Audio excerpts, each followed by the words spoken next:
Once upon a time, there was a wise old samurai. He had a group of students and taught them wisdom and martial arts.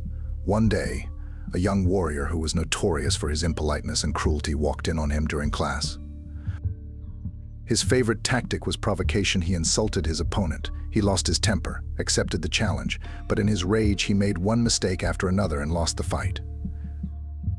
So it happened this time the warrior shouted a few insults and watched the reaction of the samurai. But the samurai nonchalantly continued his lesson. This happened several times. When the samurai did not react in any way, and the third time, the fighter went away in irritation. The students watched the process carefully and with interest. After the fighter left, one of them could not stand it.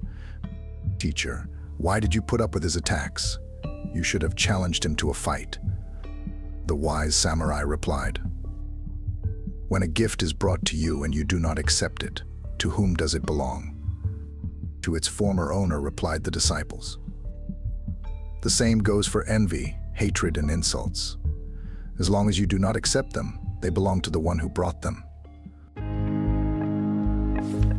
The student asked the teacher, "You are so wise.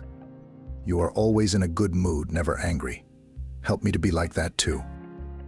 The teacher agreed and asked the student to bring a potato and a transparent bag.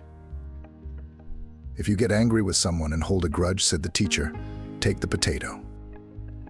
Write on it the name of the person with whom you had a conflict and put the potato in the bag." "Is that all?"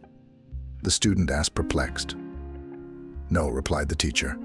"You must always carry this bag with you. And every time you take offense at someone, add a potato to it." The student agreed. Some time passed. The student's bag was filled with potatoes and became quite heavy. It was very inconvenient to carry it with him at all times. In addition, the potatoes he had put in at the beginning began to spoil. Some of them sprouted, some of them bloomed, and some of them gave off a pungent, unpleasant odor. A student came to the teacher and said, "It is no longer possible to carry this around. First, the bag is too heavy, and second, the potatoes have spoiled. Suggest something else."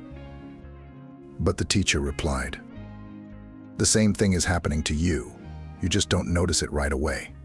Actions turn into habits, habits into character, which gives birth to stinking vices. I have given you the opportunity to observe this process from the outside. Every time you decide to take offense, or, on the contrary, to offend someone, think whether you need this burden.